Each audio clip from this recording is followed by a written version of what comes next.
નેહા મારા હે ને દૂરના ચશ્મા કાઢવાની જરૂર હે હવે. ચમ કે મને દૂરનું દેખાતું જ નહીં ને હવે. રેવા દેજો, હવે ખોટા ખર્ચા કરવાની જરૂર નહીં. તમે જેને જોવા માટે દૂરના ચશ્મા કઢાવાની વાતો કરો ને એ કાલ મકાન ખાલી કરીને જતી રહી. નેહા નેહા હું તો આજ મરતા બચ્યો. હાય હાય, કેમ હું થયું? અરે એ તો હું કંપની કામ કરતો હતો ને ઈકણ આગ લાગી હે. એ તો હારું થી હું સ્ટાર ખાવા બહાર જોત બચી ગયો. સારું થયું, તમારે સ્ટાર ખાવાની આદતે તમને બચાવી લીધા. હા તો તમારા જોડે કામ કરતા હતા એમનું શું થયું? એ લોકોના પરિવારને 1 લાખ રૂપિયા આલવાનું કીધું હે. ચાંદની સ્ટાર ખાવાનું બંધ કરવાનું કહું પણ મુકતા જ નહીં. તું તો મારા માટે જ મારી ચિંતા કરો. હલો, શું કરો પપ્પા? મજામાં? હાઓ બેટા મજામાં. ચો જે અમારા જમાઈ આય રહ્યા. આલો તા એમને ઉભા રહો આલુ. એટલે ઉપર છે પપ્પા આપી દીધી. એટલે તમને ખબર હે પૈસા આવે એટલે માણસો અવળા રસ્તે ચડી જાય. હા કઈ રીતે? પૈસા આવે ને એટલે માણસો ગેર વાળી સાયકલ લાવે અને ગેર વગરની ગાડી લાવે.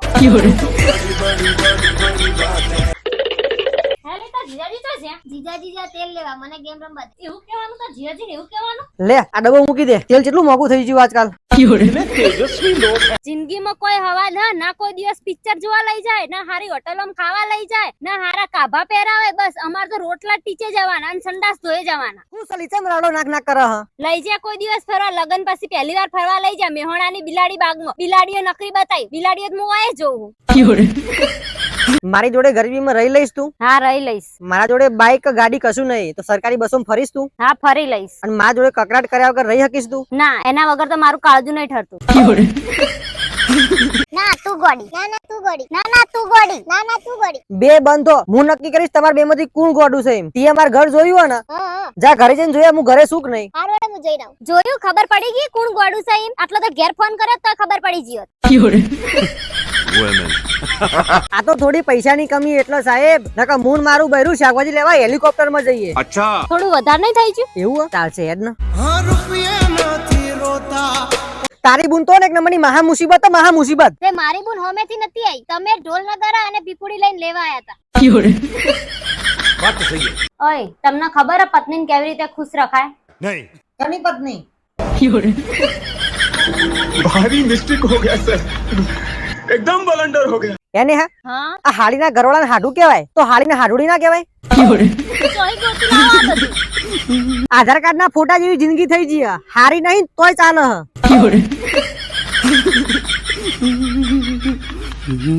કે મિત્રો ભગવાન નું આલેલું કશું નહીં મારા જોડે.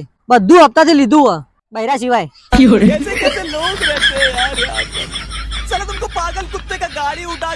મારા ભાઈબંધ આ તો પૈસાનું ટેન્શન એટલે હવાર ઘરથી નોકરીથી ઘર કરવું પડે. બાકી તારો ભાઈબંધ આવું કામ કરે એવું નહીં. પણ આ તો બંકો લોન લઈને હલવાઈ ગયો. બાપ દાદા નોકિયા વાપરી મરી જાય. માર ઘરવાળા ને 16 Pro Max એવું હે. પેલી સ્ટોરી ચડાવા સુખનો સૂરજ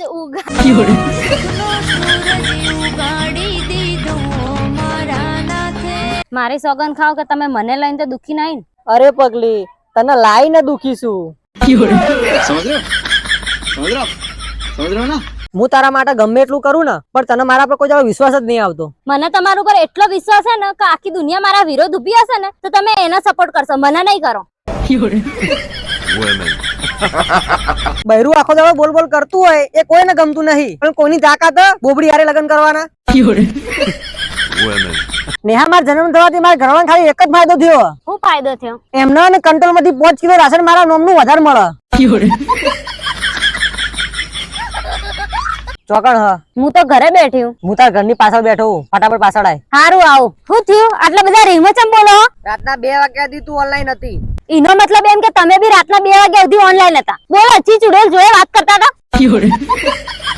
લગન પહેલા મને એમ કે નેહા હું તને રાણીની જેમ રાખીશ. આ રાખીશ પેલા મને રાજા તો બનવા દે. હું વિચારો વિચાર એવો આવે હ કે આ બધી દોલત શોહરત આ ગાડી આ બંગલા આ બધું મૂકી સંન્યાસ લઈ લઉં. વિચાર ખોટો નહીં પણ પેલા બધું વસાવો તો ખરા. હાય એનો નેરોન થઈ ગયા. ચમ હું થયું? અલ્યા શરદી ખોસી ખંગાત થઈ હ. હારું હેડો ભગવાન જે કરે એ હારું જ કરે. એમાં હું ભગવાને હારું કર્યું? શરદી ખોસી થઈ એન જગ્યાએ ખોસીને જાડા થયા હોત તો. આથી તારો મારો સંબંધ પૂરો. મારો ને તારા જોડે ભાઈબંધી નહીં રાખવી. કશો વધો નહીં. આ તો મને એમ કે વરસાદનો મોસમ હે એટલે ગરમ ભજીયા ખાઈએ. સાચી વાત કહું ભાઈ. આ તો મારો ભાઈબંધ તું જ છે. તારા છે કોઈ બીજો ભાઈબંધ હદ નહીં.